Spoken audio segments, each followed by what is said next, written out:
గురుగారు ఇప్పుడు విశ్వవసునామ సంవత్సరంలో ఇప్పటివరకు ఆషాఢ మాసం వరకు అయిపోయింది. ఈ శ్రావణం నుండి మళ్ళీ మాఘమాసం వరకు అలా పాల్గొనడం వరకు ఎలా ఉండబోతుంది? అంటే ఏమన్నా విపత్తులు ఉన్నాయా? విశ్వవసునామ సంవత్సరము చాలా అద్భుతమైన నామ సంవత్సరం అమ్మ. అందరికీ శుభమే జరుగుతుంది. సాధ్యమైనంత వరకు ఎటువంటి విపత్తులు ఉండవు. ఇది చిన్న చిత్తగా విపత్తులు తప్పితే పెద్ద పెద్ద విపత్తులు ఏమి ఉండవు.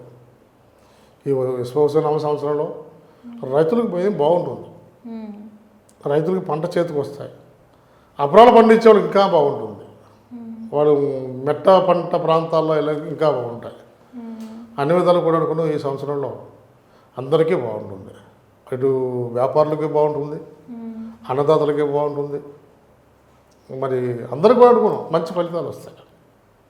మంచి ఫలితాలు వస్తే ఈ సంవత్సరం అంతా కూడా అనుకున్నాం చాలా అద్భుతంగా ఉంటుంది. ఎటువంటి ఇబ్బంది పడాల్సిన పని లేదు. ఎటువంటి విపత్తులు కూడా లేవు. చెప్పుకునేంతటి విపత్తులు ఏమి లేవు. ఎందుకంటే తుఫాన్లు ఇలాగ మన అతివృష్టి అనావృష్టి వచ్చి సంభవించి పంటలు నాశనం చేయటం, మళ్ళీ పంటలు పాడైపోవటం, మళ్ళీ ఏమంటే ఏదో కొంచెం గొడ్డు గోద ఇట్లాంటివి ఏదో కొంచెం వరదల్లో కొట్టుకుపోయి దెబ్బతింటం ఇట్లాంటివి ఉండవు. సమానంగా ఉంటుంది. ఏ ఇబ్బంది లేకుండా ఈ యొక్క భారతదేశం మొత్తం అంతా కూడా అనుకున్నాం సమపాల్లో ఉంటుంది.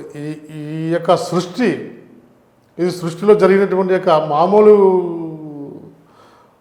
సంఘటనలు జరిగేటువంటి విధంగా ఎప్పుడు జరిగేవి జరుగుతూనే ఉంటాయి. భగవంతుడు ఆయన యొక్క రూపంలో వచ్చినటువంటి ప్రతి ఒక్కటి కూడా జరుగుతూనే ఉంటుంది. అలాగని చెప్పేసి విపత్తులు అంటూ ఏమి లేవు. అంటే ఇప్పుడు ఎక్కువ వర్షాలు పడితే ఒకేసారి పడుతున్నాయి, లేకపోతే అసలు పడట్లేదు. మొన్నటి వరకు అసలు వర్షాలే లేవు. ఎలా ఉన్నాయంటారు? అంటే ఏమన్నా ముందు ఏమైనా తుఫాన్లు కానీ ఇంకేమైనా తుఫాన్లు వచ్చేటువంటి అవకాశాలు ఉంటాయమ్మా. తుఫాన్లు రాకుండా ఉండవు. తుఫాన్లు వస్తాయి. కాకపోతే ఏంటంటే తుఫాన్ల వల్ల వర్షాధారం కలుగుతుందే కానీ పంట నష్టాలు ఇట్లాంటివి పెద్ద ఏం కలవు. చిన్న చిన్న తుఫాన్లు ఏంటంటే మన మామూలు రైతులకు సరిపడగా మనకు సరిపడగా నీళ్ళు సరిపడగా వచ్చి భూమి పంటలకి గంటలకి మొత్తం ప్రాజెక్టులు నిండటానికి ఇట్లాంటివన్నింటికి కూడా సరిపడగా నీళ్ళు వచ్చేటువంటి అవకాశాలు ఉంటాయి. నష్టాలు పెద్ద నష్టాలు ఏమి లేవు అమ్మా. నష్టాలు ఏమి లేవు. విశ్వవసునామ సంవత్సరం చాలా అద్భుతంగా ఉంటుంది. ప్రతి ఒక్కరికి బాగుంటుంది.